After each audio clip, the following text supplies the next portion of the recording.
नमस्कार दोस्तों, recently social media के ऊपर इस तरीके की वीडियोस वायरल हो रही है जहां पर बताया जा रहा है कि दिल्ली पुलिस के द्वारा जो प्रोटेस्ट साइट है उस पे प्रॉपर सर्वेलेंस किया जा रहा है। अगर आप इन वीडियोस को देखोगे तो आपको समझ में आएगा कि किस तरीके से वहां पर आए लगभग हर व्यक्ति, चाहे वो लड़का हो, लड़की हो या कोई भी हो, उनकी प्रॉपर फेशियल रिकॉग्निशन के साथ में प्रोफाइल क्रिएट की जा रही है। एक बार इस वीडियो को देखो। पहले पुलिस हटा दे यहाँ से हम लोगों को। जल्दी देखिए, आप फोटोज आ रही है, सबका नाम आ रहा है, सबकी डिटेल्स आ रहे हैं, लड़कियों ये नाम, फोटो, डिटेल सब यहाँ पर आती हुई दिखाई दे रही है, जो कि एक बहुत ही बड़ा कंसर्निंग, दुखद और चिंताजनक विषय है इंडिया के अंदर। बेसिकली क्या है, सबसे पहले आप समझो कि दिल्ली के अंदर ये जो सर्वेलेंस हो रहा है ये होता कैसे है। बेसिकली दिल्ली जो है वो पूरी तरीके से सीसीटीवी कैमरे की निगरानी में है। दिल्ली के अंदर पहले फेज के अंदर लगभग 1,40,000 के आसपास सीसीटीवी लगाए गए थे। फिर उसके बाद दूसरे फेज के अंदर 1,33,000, टोटल आज के समय पे 2,73,821 सीसीटीवी कैमरे हैं। दिल्ली के आसपास वाले रीजन के अंदर आपको कई सारी जगहों पे दिखाई देंगे। जो नए सीसीटीवी कैमरे दिल्ली के अंदर नए इंस्टॉल हुए हैं वो लगभग 50,000 के आसपास हैं। अब ये जो दिल्ली के अंदर सीसीटीवी कैमरे हैं, इसके अंदर कई सारे एआई इनेबल्ड सीसीटीवी कैमरे भी देखने को मिलते हैं, जो कि आपको मेट्रो स्टेशन, जंतर मंतर और कई सारी जगहों पे दिखाई देंगे। अब ये जो एआई इनेबल्ड सीसीटीवी कैमरे हैं, इनकी खास बात क्या है कि ये फेस को फटाक से डिटेक्ट कर लेते हैं, इनकी प्रोफाइल क्रिएट कर देते हैं, नंबर प्लेट को भी ये डिटेक्ट कर लेते हैं, ये हैंड गेस्चर वगैरह को रिकॉग्नाइज कर लेते हैं और क्राउड डेंसिटी को भी ये फट से मॉनिटर कर लेते हैं। तो इस तरीके के सीसीटीवी कैमरास देखने को मिलते हैं। अब ये जो सीसीटीवी कैमरा से डाटा कलेक्ट होता है, ये सारा डाटा जाता है कमांड एंड कंट्रोल सेंटर के अंदर दिल्ली में। यानी कि दिल्ली के अंदर लगभग हर जगह लगातार सरकार, इंटेलिजेंस इनकी निगरानी के अंदर होती है। रिसेंटली क्या हुआ है कि जो प्रोटेस्ट चल रहे थे, इन प्रोटेस्ट के आसपास भी mobile command and control vehicle देखने को मिल रहा था। अब ये mobile command and control vehicle G20 की समिट के दौरान पे भी यूज हुआ था और इसके ही 2 व्हीकल इस समय पे अगर आप देखोगे तो जंतर मंतर के आसपास आपको ये सेंटर के व्हीकल जो है वो प्रॉपरली दिखाई देंगे, जहां पर जितना भी डाटा कलेक्ट किया जा रहा है वो सारा स्टोर किया जा रहा है। अब आप कहोगे जितना भी डाटा मतलब क्या? बेसिकली जो भी स्टूडेंट वहां पर जा रहे हैं या फिर जो भी प्रोटेस्टर्स वहां पर जा रहे हैं, उनका डाटा यहां पर कलेक्ट किया जा रहा है। रिसेंटली दिल्ली हाईकोर्ट के अंदर जो केस दर्ज किया गया है, उस पिटीशन के अनुसार ये बताया गया है कि पुलिस यहां पर हर एक चीज की निगरानी कर रही है।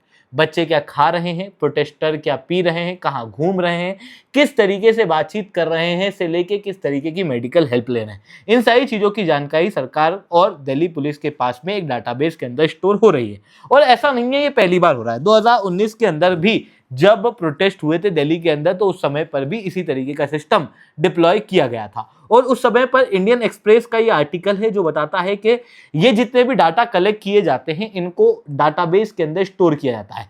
और ये डाटाबेस 3 अलग अलग उसमें होते हैं। सबसे पहले प्रकार के लोग होते हैं जो कि हिस्ट्री शीटर्स हैं, यानी कि जिनका क्रिमिनल बैकग्राउंड रहा है, उनको एक प्रोफाइल के अंदर डाला जाता है। जो टेरर सस्पेक्ट है, यानी कि आतंकवादी हो सकते हैं, उनको दूसरे प्रोफाइल के अंदर डाला जाता है, दूसरे डाटाबेस में। और तीसरे होते हैं मिसक्रिएंट। अब देखो, अगर आप ध्यान से देखोगे तो शुरुआत के जो 2 हैं, नेशनल सिक्योरिटी के पर्सपेक्टिव से किसी भी प्रोटेस्ट साइट पे इस तरीके का सर्वेलेंस इन 2 के लिए तो होना चाहिए। पर तीसरी चीज आती है मिसक्रिएंट। मिसक्रिएंट क्या है, इसकी डेफिनेशन नहीं पता। नारे लगाने वाला मिसक्रिएंट है, वहां पर चिल्लाने वाला मिसक्रिएंट है, या फिर वहां पर लाठीचार्ज के दौरान में कूटे खाने वाला मिसक्रिएंट है, या फिर खुद पथराव करने वाला मिसक्रिएंट है। इनमें से किसी को कुछ भी नहीं पता। इवन जो सरकार है, गवर्नमेंट है, उसके पास में इस तरीके का कोई भी लॉ इस समय पर एग्जिस्ट नहीं करता जो बताए कि मिसक्रिएंट क्या है। इवन जो डिजिटल डाटा प्रोटेक्शन एक्ट है, उसके अंदर भी क्लियरली इस बारे में नहीं बताया गया है कि पुलिस किस तरीके से सर्वेलेंस करती है। 2022 के अंदर राज्यसभा के अंदर भी सवाल उठा था, तब सरकार ने कहा था कि ये जो सर्वेलेंस होते हैं, जो पुलिस के द्वारा किए जाते हैं, वो पुलिस के ऑर्डर के तहत ही होते हैं, यानी कि पुलिस खुद ही उन चीजों को डिसाइड करती है। अब अगर पुलिस ही डिसाइड कर रही है, पुलिस ही सर्वे कर रही है, पुलिस ही इन डाटा को स्टोर कर रही है, तो ऐसी कंडीशन में कुछ बड़े खतरे आ जाते हैं। सबसे पहली चीज कि जो डाटा स्टोर किया जा रहा है, ये डाटा किस तरीके से स्टोर किया जा रहा है, कब तक स्टोर किया जा रहा है, इसका एक्सेस किसको है, और इनोसेंट लोग जो मिसक्रिएंट नहीं है, उनका नाम यहां से हटेगा या नहीं हटेगा, हटेगा तो कैसे हटेगा। दूसरा क्या है कि जो कैमरा है, ये बेसिकली सरकारी कैमरेज हैं, कोई बहुत HD क्वालिटी के अंदर ये फोटो ले पाते नहीं है, तो कई बार धुंधली फोटोज होती हैं, तो कई बार क्या होता है, ये गलत आइडेंटिफिकेशन भी कर लेता है। तो हो सकता है कि एक आदमी जो प्रोटेस्ट साइट पे गया नहीं, बट उसके बावजूद भी उसका नाम जो है वहां पर आ गया। इवन एक बड़ा कंसर्न यहाँ पर यह है कि प्रोटेस्टर्स अधिकतर जहाँ पे प्रोटेस्ट होते हैं वहाँ पर ही इस तरीके के सर्वेलेंस सिस्टम लगाए जाते हैं। तो यहाँ पर प्रोटेस्टर्स का सर्वे किया जा रहा है। अब आप एक बार इस बात को इमेजिन करके देखो कि जो प्रोटेस्ट यहाँ पर दिल्ली के अंदर चल रहे हैं मेनली ये स्टूडेंट प्रोटेस्ट है। कई सारे स्टूडेंट्स ऐसे हैं जो कि यूपीएससी की तैयारी कर रहे हैं या फिर दूसरी गवर्नमेंट सर्विसेज की तैयारी कर रहे हैं, और क्योंकि उन्हीं गवर्नमेंट सर्विस की एग्जाम के पेपर लीक हो गए इस वजह से वो यहाँ पर प्रोटेस्ट करने गए थे। बट उसके बाद में क्या हुआ कि इन प्रोटेस्ट के करने के दौरान में इनका जो डाटा है वो पुलिस के रिकॉर्ड के अंदर आ चुका है।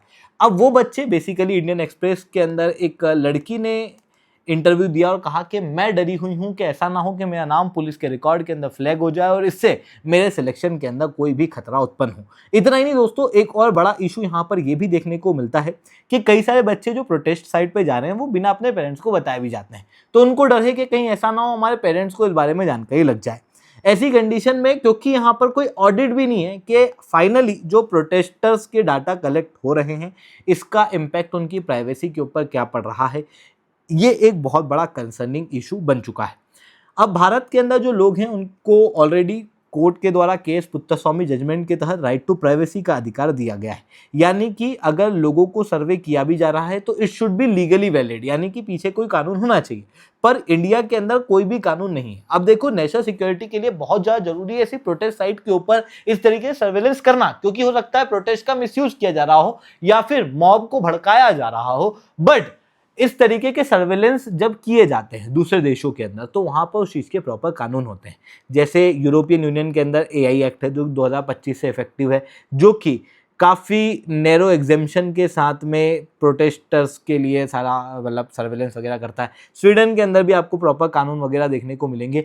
तो इंडिया के अंदर इशू क्या है, इंडिया के पास में जो कानून है उसकी कमी है। ऐसी कंडीशन में इस तरीके से अगर सर्वेलेंस किया भी जा रहा है तो प्रॉपर कानून होना चाहिए जो कानून बताए कि कब तक के लिए डाटा स्टोर किया जाएगा, किसका डाटा स्टोर किया जाएगा, कौन इनोसेंट साबित होता है तो उसके डाटा को वहां से डिलीट किया जाएगा, पुलिस रिकॉर्ड के अंदर कौन से डाटा जाएंगे और कौन से डाटा पुलिस रिकॉर्ड के अंदर नहीं जाएंगे, किस तरीके से इन डाटा का यूज होगा। इन सारी चीजों के लिए ट्रांसपेरेंसी को क्रिएट करना बहुत ज्यादा जरूरी है। ये चीजें यहाँ पर देखने को मिल रही है दोस्तों। आई होप ये सारी बातें आप लोगों को समझ में आई होंगी। लेक्चर अच्छा लगा हो तो लाइक करना, लेक्चर बहुत अच्छा लगा हो नीचे SRC10 कमेंट करना। यूपीएससी सीएससी की तैयारी करना है, इंडिया के टॉप एजुकेटर्स से अकेडमी के ऊपर पढ़ना है, it's the right time. You can join us, you can use the code SRC10, जहां पर इंडिया के टॉप एजुकेटर्स आप लोगों को कंप्रेहेंसिव यूपीएससी सीएससी की तैयारी कराएंगे। Study material, one on one mentorship, test series, ये सब कुछ आपको मिलेगा मार्केट के सबसे कम रेट के अंदर। तो अगर आपको अकेडमी के ऊपर सब्सक्रिप्शन लेना है तो you can use the code SRC10 and join us. ठीक है दोस्तों, आज के लिए that's all from my side. जय हिंद, जय भारत।